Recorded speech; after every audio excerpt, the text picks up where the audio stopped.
ഓം ഗുരുർബ്രഹ്മാ ഗുരുർവിഷ്ണു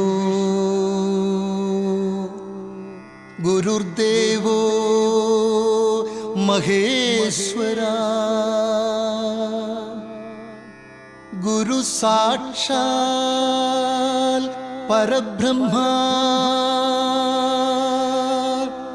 തസ്മൈ ശ്രീ ഗുരവേ നമഃ. തസ്മൈ ശ്രീ ഗുരവേ ഒരു പകുതിയോളം മൂടിയിട്ടിരിക്കുന്നു. ഒരല്പം ഒരു കയ്യാല പൊങ്ങി അതിന്റെ തൊട്ടുമേളിൽ മറ്റൊരു ഗുരുമന്ദിരം പണിതുകൊണ്ടിരിക്കുകയാണ്. ഞാൻ ചോദിച്ചു, ഇതെന്തിനാ അങ്ങനെ രണ്ടാമതൊരു ഗുരുമന്ദിരം ഇത്രയും മനോഹരമായി ചെയ്തിട്ട്? എന്റെ സ്വാമി അത് ഇവിടെ ക്ഷേത്രം പണിത് കഴിഞ്ഞ് നടപ്പന്തൽ പണിയാൻ വാനം എടുക്കുമ്പോൾ ഒരു എല്ലിന്റെ പീസ് കണ്ടു, അതുകൊണ്ടാണ് മേളിലോട്ട് മാറ്റിയത്. ഞാൻ തൊട്ടു മുകളിലത്തെ ഭൂമി ഇതിനോട് ബന്ധപ്പെട്ടതല്ലേ, ഇവിടെ എല്ല് കണ്ടത് കൊണ്ട് എന്ത് പറ്റി? നടപ്പന്തൽ ഇരിക്കത്തില്ലയോ? എല്ലാവരും കൂടി പറഞ്ഞത് വേണ്ട, അതിന് മൂടിയിട്ടിരിക്കുക. ഞാൻ പറഞ്ഞ ഇത് അഹങ്കാരമാണ്, മറ്റൊന്നും എനിക്ക് പറയാനില്ല. ഗുരുദേവന് കൊല്ലത്തൊരു തറവാട്ടിൽ ഊണിന് വിളിച്ചു. കശുവണ്ടി ഫാക്ടറിയുടെ ഒരു മുതലാളിയാണ്. ഊണ് കഴിക്കാൻ വേണ്ടി ഗുരുദേവനെ വിളിച്ചിട്ട് 2 ഇല ഇട്ടു. ഒന്നിനകത്ത് ചോറും ഒന്നിനകത്ത് കറി. ഇലക്കകത്ത് ചോറ് വിളമ്പത് എന്തിനാ? ഒരു സൈഡിൽ ചോറും ഒരു സൈഡിൽ കറിയും വിളമ്പാന, അല്ലേ? 2 ഇലയുടെ ആവശ്യമുണ്ടോ? ഗുരുദേവൻ പറഞ്ഞു, ഇത് അധികപ്പറ്റാണല്ലോ, ഇത്രയും പറഞ്ഞുള്ളൂ. പിന്നീട് അദ്ദേഹത്തിനുണ്ടായത് വലിയ ദാരിദ്ര്യമാണ്. നമ്മള് മോടി കൂട്ടാൻ വേണ്ടി ആവശ്യമില്ലാത്ത ഒരു കാര്യങ്ങളും ഗുരുക്കന്മാരുടെ മുമ്പിൽ ചെയ്യരുത്. അത് പിന്നീട് നമുക്ക് ദോഷമുണ്ടാകും. ഒരു വലിയ ധനികൻ ഗുരുദേവന് വസ്തു എഴുതി കൊടുക്കാൻ വേണ്ടി ചെന്നു. ഗുരു പറഞ്ഞു, നമുക്ക് വസ്തു ആവശ്യമില്ല, കാരണം കാർത്തികപ്പള്ളി താലൂക്കിൽ തന്നെ ഒരു ധനികൻ ഒരു വീട് എഴുതി കൊടുത്ത അനുഭവം കൊണ്ടാണ് ഗുരു വേണ്ടെന്ന് പറഞ്ഞത്.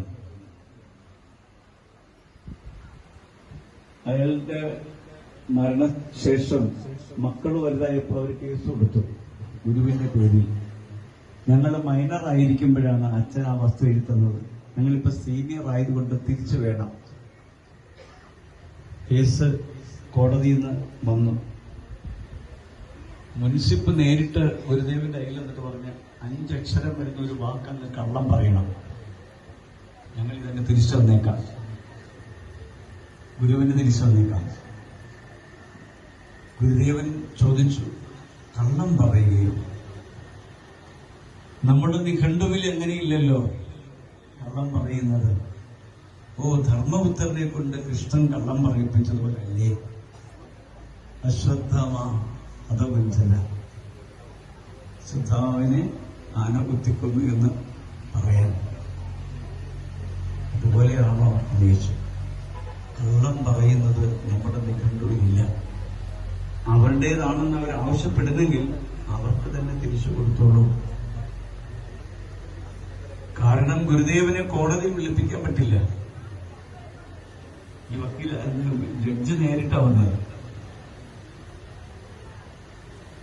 ഈ കേരള ഭൂമിയിൽ അങ്ങനെ ഒരു വിധി ഗുരുദേവനുണ്ട്, തിരുവിതാംകൂർ രാജകീയ കോടതിയിൽ നിന്ന്. ആഴ്വാഞ്ചേരി തമ്പ്രാക്കളാണ് കേരളത്തിലെ ഏറ്റവും വലിയ ബ്രാഹ്മണർ.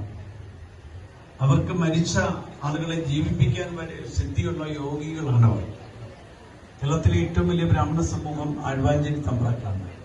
തിരുവിതാംകൂർ കൊട്ടാരത്തിൽ നിന്ന് ശ്രീനാരായണ ഗുരുദേവനെ കുറിച്ച് ഒരുപാട് പരാതി ചെന്നത് മറ്റൊന്നുമല്ല, കോലത്തുകര അടക്കമുള്ള ക്ഷേത്രങ്ങളിൽ ഗുരുദേവന്റെ ചിത്രം വെച്ച് പൂജിക്കുന്നു. ജീവിച്ചിരിക്കുമ്പോൾ ഒരാളിനെ ഈശ്വരന് തുല്യനായി പൂജിക്കുകയും അദ്ദേഹം വലിയ അത്ഭുതങ്ങളൊക്കെ സൃഷ്ടിക്കുകയും ചെയ്യുന്നു. സംസാരശേഷി കൊടുക്കുന്നു, കണ്ണിന് കാഴ്ച കൊടുക്കുന്നു, മഹാവ്യാധികൾ ഉള്ള ആളുകൾക്ക് സൗഖ്യം നൽകുന്നു, പ്രാർത്ഥിക്കുന്നു. ഗുരുവിന്റെ ചിത്രം വെച്ച് വീടുകളിൽ ജീവിച്ചിരിക്കുന്ന ഒരാളിനെ ഇങ്ങനെ ചെയ്യുന്നത് ശരിയാണോ? അങ്ങേര് പ്രത്യേകിച്ച് കീഴ്ജാതിപ്പെട്ട ആളല്ലേ, അപ്പൊ എങ്ങനെയാവും സ്വാമിയാകുന്നത്? കീഴ്ജാതിപ്പെട്ട പിന്നെ സ്വാമിയാകാൻ പറ്റില്ല. അതുകൊണ്ട് ഈ പറയുന്നതൊക്കെ ശരിയാണോ എന്ന് ആഴ്വാഞ്ചേരി തമ്പ്രാക്കൾ എന്ന ബ്രാഹ്മണർ, ഏറ്റവും കൂടിയ ബ്രാഹ്മണർ അന്വേഷിച്ചിട്ട് റിപ്പോർട്ട് കൊടുക്കാൻ പറഞ്ഞാൽ തീർന്നു പണി അല്ലേ? പക്ഷെ അവര് ഈ കാര്യങ്ങൾ അന്വേഷണ കമ്മീഷൻ അന്വേഷിച്ചു കഴിഞ്ഞപ്പോ ഈ പറഞ്ഞതെല്ലാം ശരിയാണ്. അവര് റിപ്പോർട്ട് കൊടുത്തു ഈ പറഞ്ഞതെല്ലാം ശരിയാണെന്നും അദ്ദേഹത്തിന് അസാധാരണത്വം എന്ന എന്തോ അത്ഭുത ശക്തി വിശേഷമുള്ള ആളാണെന്നും ആളുകൾ ദൈവമായി പൂജിക്കുന്നതിൽ തെറ്റില്ല എന്നും കൊട്ടാരത്തിൽ മറുപടി എത്തി. അപ്പോഴാണ് SNDPO ഒരു കേസ് കൊടുത്തത്. ഗുരുദേവന്റെ സ്വത്തുക്കളെല്ലാം SNDP യോഗത്തിന് വേണം.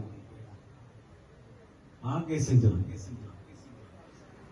അതിനു മുൻപേ തന്നെ അന്വേഷണ കമ്മീഷന്റെ റിപ്പോർട്ട് പ്രകാരം തിരുവിതാംകൂർ രാജകീയ കോടതി ഒരു വിധി പ്രഖ്യാപിച്ചു.